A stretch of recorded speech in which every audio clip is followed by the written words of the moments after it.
많은 부모들의 이 간절한 기도 제목이 있다면 그것은 바로 내 자녀가 좋은 친구를 만나는 것일 겁니다.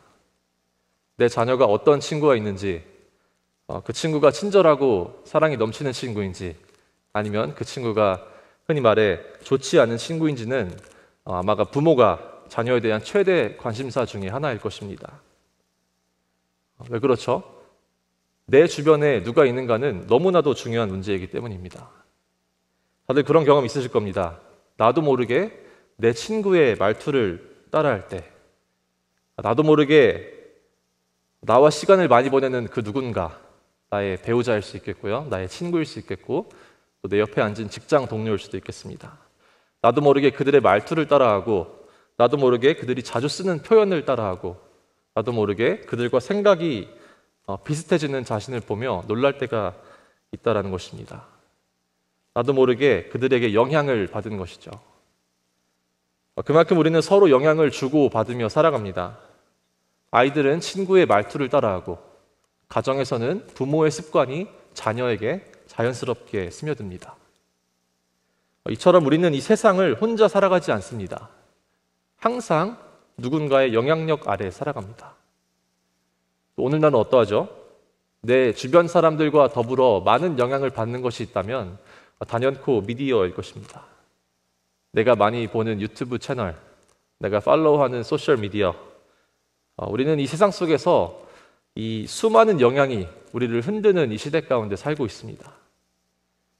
그렇다면 우리에게 이런 질문이 생깁니다. 이 세상 속에서 수많은 영향이 우리를 흔드는 이 시대 가운데 우리는 어떻게 살아가야 할 것인가? 오늘 말씀을 통해 한번 살펴보길 원합니다. 첫 번째는 경계 그리고 분별입니다. 경계와 분별. 무엇을 경계하고 무엇을 분별하는가? 바로 악한 영향을 경계하고 분별해야 합니다. 오늘 본문 21장은 역대하 21장은 여호사밧의 죽음 이후 그의 아들 여호람이 왕이 되는 장면으로 시작합니다. 그런데 믿음의 사람이었던 여호사밧과 다르게 여호람은 악한 영향력을 따라갔습니다. 악한 영향력, 바로 오늘 본문에 나온 것처럼 아합의 집, 세상 방식이었다라는 것입니다. 그런데 이 악한 영향은 갑자기 시작된 게 아닙니다. 그 뿌리는 이미 아버지 여호사밧 때부터 시작되었습니다. 역대하 18장 1절은 이렇게 기록합니다. 여호사밧이 부귀와 영광을 크게 펼쳤고 아합 가문과 혼인함으로 인척 관계를 맺었더라. 여호사밧은 분명 선한 왕으로 평가받습니다. 25년 동안 유다를 통치하면서 우상을 제거하고 산랑을 제거하고 율법 교육에 힘썼습니다. 하나님 말씀 앞에 겸손히 서며 회개하기도 하였고 위기 가운데 금식 기도로 나아갔습니다. 여호사밧의 통치는 하나님과 백성들에게 모두 칭찬받았습니다. 하지만 한 가지 오점이 있습니다. 바로 아합 가문과 혼인함으로 인척 관계를 맺은 것입니다. 다시 말해 혼인 동맹을 맺은 것이죠. 그런데 이 혼인 동맹을 맺은 아합 가문은 어떤 가문입니까? 하나님을 버린 가문, 죄악으로 물든 가문입니다. 자기 욕망대로 통치하고 하나님의 선지자들을 박해했습니다.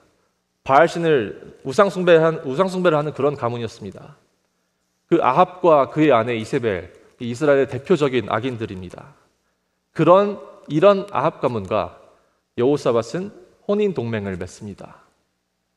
그리고 이 악한 영향이 이 남유다 여호사밧의 가문 안으로 스며들었다는 것입니다.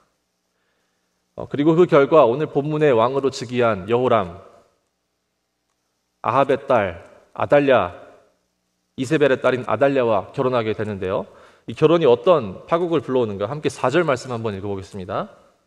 여호람이 그의 아버지의 왕국을 다스리게 되어 세력을 얻은 후에 그의 모든 아우들과 이스라엘 방백들 중 몇 사람을 칼로 죽였더라. 여호람이 왕이 되자마자 그의 모든 아우들, 모든 형제들을 다 죽여버립니다. 이 어떤 신학자들은 이 형제에 대한 말살, 형제에 대한 이 몰살이 이 아달랴 왕비, 아합 가문의 아달랴 왕비의 입김이 있었을 것이다 라고 주장하는 사람도 있습니다.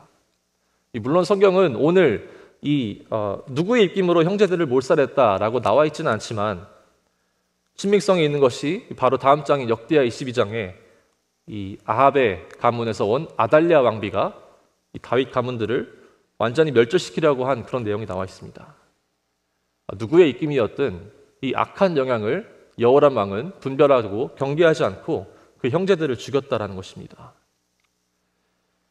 오늘 본문에서 이 형제들은 어떻게 표현하는가? 본문 13절에 보면 형제들이 이렇게 표현합니다. 또 내 아비 집에서 너보다 착한 아우들을 죽였다. 여호람이 착한 아우들을 죽였습니다. 여기서 말하는 착하다라는 것은 단순히 성격이 좋은 사람을 의미하지 않습니다. 하나님이 엘리야 선지자를 통해 여호람에게 경고하는데 하나님이 보시기에 착하다, 하나님이 보시기에 의롭고 선했다라는 것입니다. 이 악의 영향을 경계하지 않고 분별하지 않은 여호람은 하나님이 보시기에 선하고 의로운 자들마저 제거한 사람이 되어버렸다는 것입니다. 사랑하는 성도 여러분, 이 악한 영향은 거창하게 시작하지 않습니다. 악한 영향은 타협 그리고 합리화에서 시작합니다. 그저 괜찮겠지 하는 타협, 이 정도는 문제없겠지라고 하는 합리화에서 시작합니다. 여호사밧을 한번 보십시오. 여호사밧이 남유다를 망치려고 아합 가문과 혼인 동맹을 맺었을까요? 아닙니다. 잘해보려고 했을 겁니다. 다시 한번 남유다와 북이스라엘의 힘을 합쳐 이 통일 왕국을 재건하자. 다시 한번 잘해보자. 물론 북이스라엘의 악함들, 우상숭배 눈에 밟히지만 대의를 위해서 넘어가고 일단은 그 다음에 생각하자. 그 작은 타협이 시작이었고 그 작은 타협을 통해서 이 눈에 보이지 않는 악함의 침투가 이미 시작되었습니다. 사랑하는 성도 여러분, 이 정도는 괜찮겠지, 이 정도는 하나님이 이해하시겠지라는 우리의 그 작은 판단에서 그 악한 영향이 시작됩니다. 그 악한 영향을 경계하고 분별하지 않으면 우리의 삶의 중심 또한 무너질 수 있다라는 것입니다. 그래서 경계하고 분별해야 합니다. 누구의 말이 내 마음을 지금 이끌고 있는가? 세상에 어떤 가치가 내 판단을 이끌고 있는가? 이것이 과연 하나님의 말씀에 의거한 것인가? 아니면 세상의 것인가? 하나님께로부터 온 것인지 아합의 집으로부터 온 것인지 날마다 분별해야 한다라는 것입니다. 그런데 여호람은 이 분별을 실패했습니다. 악한 영향력을 그대로 받아들였고 그 결과가 바로 본문 8절에서 드러납니다. 여호람 때에 에돔이 배반하여 유다의 지배하에서 벗어나 자기 위에 왕을 세움으로. 에돔이 배반합니다. 에돔은 다윗 시대부터 유다의 속국이었습니다. 늘 유다의 보호 아래 있고 관리 아래 있었습니다. 그런데 여호람의 통치 아래에서 반역이 일어난 것이죠. 왕권이 흔들리기 시작합니다. 그리고 이어지는 10절을 볼까요? 이와 같이 에돔이 배반하여 유다의 지배하에서 벗어났더니 오늘까지 그러하였으며 그때에 림나도 배반하여 여호람의 지배하에서 벗어났으니 이는 그가 그의 조상들이 하나님 여호와를 버렸음이더라. 에돔이 배반하고 림나도 배반했습니다. 림나는 어떤 도시입니까? 여호수아서에 보면 림나는 제사장들의 도시입니다. 레위인들의 성읍입니다. 다시 말해 하나님께 헌신된 거룩한 성읍이었습니다. 다시 말해 거룩한 자들이 여호람을 떠났다라는 것입니다. 하나님께 속한 이들이 악함으로 물든 여호람과 함께할 수 없었던 것이겠죠. 그리고 그 이유는 성경은 무엇이라 말합니까? 그가, 여기서 말하는 그는 여호람이죠. 여호람이 그의 조상들의 하나님 여호와를 버렸음이라. 악한 영향을 분별하지 못한 여호람은 결국 하나님을 버리기까지 합니다. 그리고 하나님을 버리자 하나님 또한 여호람을 지키던 울타리를 거두십니다. 여호람이 정치적으로 흔들립니다. 사람들이 떠나갑니다. 백성들이 떠나갑니다. 하나님께 속한 자들이 등을 돌립니다. 사랑하는 성도 여러분, 이것이 악을 경계하지 못하고 분별하지 못한 자의 최후입니다. 겉으로는 여전히 왕자에 앉아있고 겉으로는 여전히 남유다의 왕이지만 사람들이 떠나가고 공동체가 떠나갔다라는 것입니다. 무엇보다 하나님의 임재가 없습니다. 사랑하는 성도 여러분, 하나님을 가까이 하지 않으면 반드시 다른 무언가가 우리들을 끌어당기고 있는 것입니다. 바로 세상의 영향력인 것입니다. 하나님과 거리가 멀어질수록 세상은 우리 마음 가운데 더욱더 깊숙이 침투한다라는 것입니다. 여호람은 하나님을 버렸지만 놀랍게도 하나님은 그를 완전히 버리지는 않으셨습니다. 바로 본문 12절부터 15절에 나오는 엘리야의 편지입니다. 여호람은 하나님을 버렸지만 하나님은 그를 향해 마지막 경고, 마지막 기회를 주십니다. 여호람은 하나님을 버렸지만 하나님은 그를 완전히 버리지 않았다라는 것입니다. 그 이유는 무엇일까요? 본문 5절 말씀처럼 여호람은 분명 이스라엘 왕들의 길, 아합의 집과 같이 행하였습니다. 하나님을 버렸습니다. 그가 하나님을 버렸으니 하나님도 그를 버리는 것이 마땅합니다. 그런데 왜 하나님은 여호람을 버리지 않고 한 번 더 경고하고 기회를 주시는 걸까요? 왜냐하면 하나님은 다윗과 맺으신 이 언약을 기억하시기 때문입니다. 사무엘하 7장 16절에서 하나님은 다윗과 이렇게 약속하십니다. 내 집과 내 나라가 내 앞에서 영원히 보존되고 내 왕위가 영원히 견고하리라 하셨다 하라. 아멘. 이 언약을 기억하시고 오늘 본문 7절에 이렇게 표현하는데요. 함께 읽어보겠습니다. 본문 7절입니다. 여호와께서 다윗의 집을 멸하기를 즐겨하지 아니하셨음은 이전에 다윗과 더불어 언약을 세우시고 또 다윗과 그의 자손에게 항상 등불을 주겠다고 하셨음이더라. 아멘. 여호람은 하나님을 떠나고 버렸지만 하나님은 언약을 따라 회개의 길을 남겨두신 것입니다. 하나님은 그를 심판으로 끝내지 않으시고 다시 한번 말씀으로 부르신 것입니다. 사랑하는 성도 여러분, 혹시 지금 주님으로부터 마음이 멀어진 분이 계십니까? 세상의 영향력에 끌려가고 예배의 감격이 사라지고 구원의 감동이 사라진 분이 계십니까? 돌아와야 합니다. 회개해야 합니다. 우리가 악함에도 우리가 회개할 수 있는 이유는, 우리의 못남에도 우리가 돌아갈 수 있는 이유는 우리의 의로움이나 우리의 자격 때문이 아니라 하나님께서 언약을 지키시는 신실한 분이시기 때문입니다. 그분의 신실하심이 우리에게 돌이킬 수 있는 기회를 주십니다. 말씀을 맺습니다. 오늘 설교의 제목이 근묵자흑입니다. 먹을 가까이 하면 검게 된다. 다시 말해 나쁜 사람과 가까이 지내면 그 악에 물들게 된다라는 뜻입니다.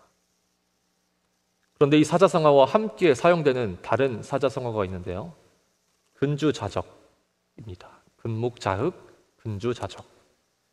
붉은색을 가까이 하면 붉게 된다라는 말입니다.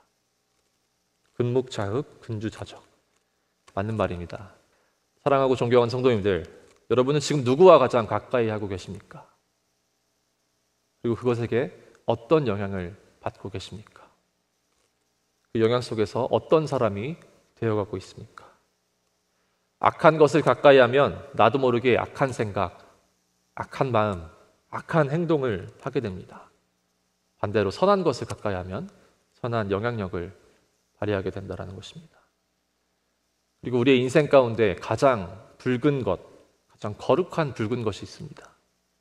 바로 십자가 보혈입니다. 그 피는 우리를 깨끗게 하고 무너진 관계를 회복시키며 하나님과 다시 가까워지게 합니다. 사랑하고 존경하는 성도 여러분, 우리의 의로움 때문이 아니라 그리스도의 피가, 십자가 보혈이 우리를 붙드셨기에 우리는 다시 주님께 돌아갈 수 있습니다. 그러니 세상의 먹이 아니라, 세상의 어두움이 아니라 십자가의 피를 가까이 합시다. 그 피를 기억하며 그 피로 씻김받고 하나님의 등불 아래 거하는 저와 여러분 되기를 주님의 이름으로 간절히 축원합니다. 기도하겠습니다. 사랑해 주님 감사합니다. 오늘 귀한 역대의 말씀을 통하여서 우리들을 돌아보게 하심에 감사합니다. 악한 길을 따르며 아합의 집과 같이 행하였던 그 여호람처럼 주님, 우리도 살면서 많은 영향들 가운데 나의 주위의 사람들을 통하여서 또 많은 미디어를 통하여서 주님을 따르지 않고 세상의 길로, 나의 욕망의 길로 가는 나의 모습을 돌아보고 회개합니다. 주님 바라옵기는 온전히 주님 말씀 위에 서며 주님 보시기에 선한 길로, 주님을 따르는 길로 십자가의 길을 기억하며 십자가 보혈을 기억하며 오늘 하루 살아가며 승리하는 우리 모두 되게 하여 주시옵소서. 감사드리며 예수님의 이름으로 기도합니다. 아멘.